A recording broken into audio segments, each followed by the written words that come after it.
Buenas noches, Dios le bendiga. Yo me encuentro en la palabra de Efesios, capítulo 2, versículo 11. Somos uno en Cristo.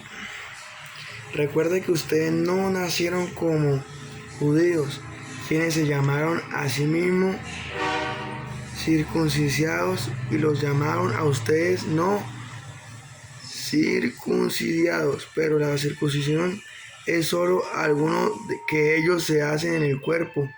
Recuerde que ustedes no tenían a Cristo, no eran ciudadanos de Israel, no tenían nada que ver con los pactos ni con las promesas de Dios. Ustedes vivían sin Dios, en el mundo, sin ninguna esperanza. Pero ahora, unidos a Jesucristo, ya no están lejos de Dios, porque la muerte de Cristo los acercó a Dios. Cristo nos trajo la paz, es quien nos ha unido a todos en un solo pueblo. Y Saulo explica que antes la circuncisión era quitarse una parte de prepucio, una parte del genital de donde el hombre orina, ¿no? Para estar consagrado, marcado de que eras pueblo de Israel. Pero sin embargo Jesucristo vino a morir por nosotros, los gentiles, los que no éramos pueblo de Israel, para hacer un solo cuerpo. De una o de otra forma, Jesús, por algún propósito en la vida, no fue amado tanto en su pueblo, porque aún así los sacerdotes, los religiosos lo rechazaron, y su propio pueblo. Entonces Jesús tuvo que irse a predicar a los gentiles, y Dios del cielo tenía un propósito en mi Señor Jesucristo, porque gracias a Dios, al Espíritu Santo y a mi Señor Jesús, nosotros los gentiles, los que no somos pueblo de Israel, pues nosotros somos Israel espiritual, gozamos de la salvación, porque estábamos muertos en vida, estábamos apartados de la gracia de mi Señor. Pero esta palabra en Efesios capítulo 2, versículo 11, somos un cuerpo en Cristo, habla de la circuncisión. La circuncisión habla de que cuando eso tenían que prácticamente quitarse un pedazo del prepucio, del genital, para quedar marcado como el pueblo de Israel, como nación santa. Pero aún así habla que los gentiles, que nosotros los gentiles no tuvimos que pagar ningún precio, de que Jesús por pura misericordia nos añadió a Israel espiritual, ¿sí? Porque Israel no muchas veces rechazó a Jesús. ¿A qué quiero llegar con eso? De que en sí es en vano las consagraciones de sacrificios, porque cuando eso se lastimaban para quedar marcado como pueblo de Dios. Y Dios no solamente quiso marcar la diferencia, por eso es que Saulo explica acá de qué tanto sacrificio, para qué, si aún siendo gentiles ya somos pueblo de Dios, de que no era necesidad de quitarse el prepucio, de que no era necesario hacer sacrificios, de que para qué tantas cosas, y ya Jesucristo murió por nosotros para dejarnos la gracia y la misericordia, y al Señor el Espíritu Santo. Porque la persona del Espíritu Santo es una persona que de que uno se levanta, buenos días Espíritu Santo, siente cuando uno le toca la cabeza, cuando uno habla con el Espíritu Santo.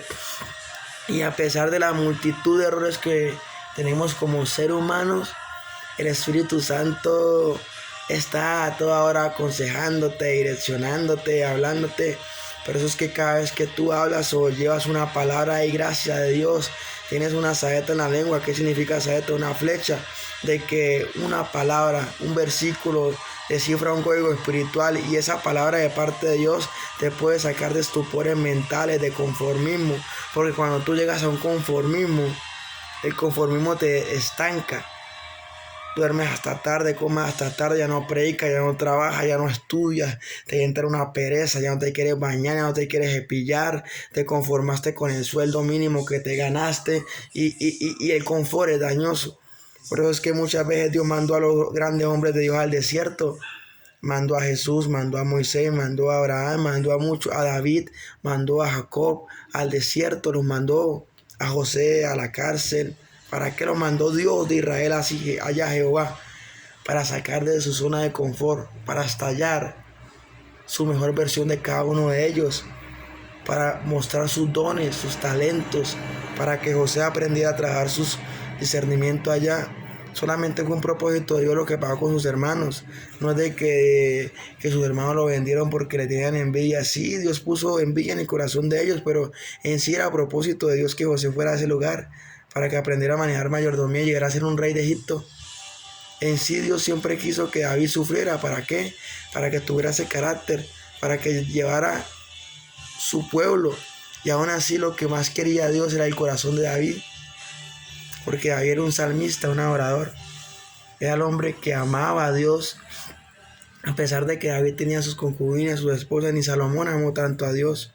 No sé si ha leído la palabra en Primero de Reyes, pero Pablo era otro hombre igual, de que a pesar de que fue un perseguidor de cristianos, de que sabía y tenía mucho conocimiento intelectual, de que tenía mucha experiencia, era un hombre que a pesar de que se convirtió a Cristo siguió sufriendo, porque cuenta la palabra de que ese hombre a pesar de todo tuvo que ir a cárceles y en medio de su adoración rompió cadenas. A pesar de que ya había conocido a Cristo, siguió pasando pruebas y aún así inspiró la palabra de Dios. Cuenta la palabra de que a Pablo atormentaba unos mensajeros de las tinieblas. No está claro y no sabemos si era de pronto porque era soltero o porque tenía epilepsia, pero la carta de los Efesios y todos los libros que Dios puso en el corazón y la unción que tenía y la presencia, la percepción del Espíritu Santo que tenía este hombre Pablo, no solamente era intelectual, ni teología, ni escatología, ni todo lo que hoy los hombres estudian para aprender la Biblia, era el Espíritu Santo que estaba con él.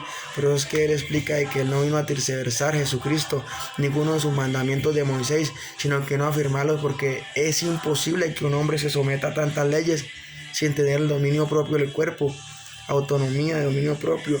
Y este varón aquí habla de que los sacrificios son en vano, de que Cristo ya murió por todo, de que es en vano tanta ayunadera, tantas trasnochaderas, si tú no obedeces a Dios, porque hay que adorar a Dios con conciencia. Por eso hay gente que queda atada a pactos inconscientes. ¿Qué es un pacto inconsciente? Es cuando tú cantas una canción de un reggaetonero o música circular, no sé cuál sea, vallenato, X, Y o Ende, de la que sea, y quedas atado a un pacto inconsciente que ese hombre está hablando. Y cuando tú adoras al Señor en medio de alabanza, estás haciendo pacto consciente o inconsciente. Consciente es que estás consciente que estás repitiendo mientras que alabas al Señor. Inconsciente es que tú repites por emoción. Y cuando tú eres un hombre emocional, te dejas llevar por la emocional. Pero es que yo mucho hablo de la identidad de Cristo, la identidad que tuvo Daniel al abrir su cortina y levantar las manos. A pesar de que llegó al foso de los leones, él sabía que Dios le servía. Y sin embargo Pablo habla aquí del prepucio, de que es en vano mandarse a depurar un pedazo de los genitales, porque cuando eso hablaba de eso, de que esa era la marca de la consagración del pueblo de Dios, de que hasta los gentiles gozamos de misericordia y gracia porque Jesucristo murió por cada uno de nosotros. Mis amados, bendiciones. Quería dejar en claro la palabra de parte de Dios, de que hay un Señor que se llama Jesús y que Él ya hizo todo en la cruz por nosotros, de que hay que someter la mente en obediencia a los pies de Cristo, porque muchas veces la música circular, los olores, las imágenes, las mujeres, las cosas tiran la carne, tiran a los hombres. Y si tú no tienes la conciencia de que puedes someter tu mente en obediencia a los pies de Cristo y gozas de la presencia del Espíritu Santo, que el Espíritu Santo te puede contristar, se puede emocionar, puedes hablar con Él y puedes gozar de tantas cosas, porque el Señor es maravilloso. Y Él no murió en la cruz, porque Él fue y murió físicamente, pero Él revivió a los 3 días. Hay gente que solamente se quedó con el Cristo de la cruz, el muerto. Pero hoy quiero decir una cosa: Cristo no quedó muerto en la cruz. Él resucitó y nos dejó en Juan 14 la promesa del Espíritu Santo. Les prometo que yo volveré y les conviene que yo me vaya. Esa es la promesa del Espíritu Santo en Juan 14.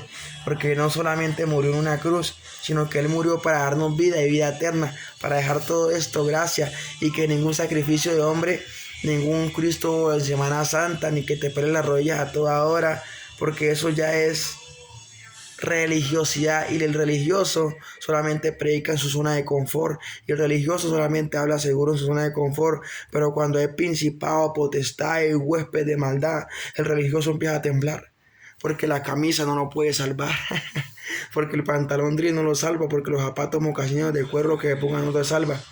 porque eso llama gente religiosa, una estructura religiosa. Y Pablo venía a hablar sobre eso. Era un hombre que había cometido cualquier cantidad de crímenes y cosas adversas y contrarias a los mandamientos de Moisés y contrario a la presencia de Dios. Y Jesús tuvo que presentársele y dejarle ciego para que este hombre entendiera que no era la fuerza de él, que era el Señor el que le estaba hablando. Y si este hombre entendió, ¿por qué no tú y yo, que hoy Dios nos está hablando con amor? Padre, gracias. Dios bueno, gracias porque cada día entiendo más de tu inmenso amor, porque muchas veces fue a buscar el amor al mundo y me lastimé, pero hoy que tengo tu amor, ha sido lo mejor que me ha pasado como varón, a pesar de la droga, de la delincuencia y de muchas cosas, de la universidad, de las mujeres. Nadie me ha amado tanto, ni mi mami, como tú, papito Dios. En el nombre del Padre, del Hijo y del Espíritu Santo. Amén, Jesús. Amén, amén. Bendiciones.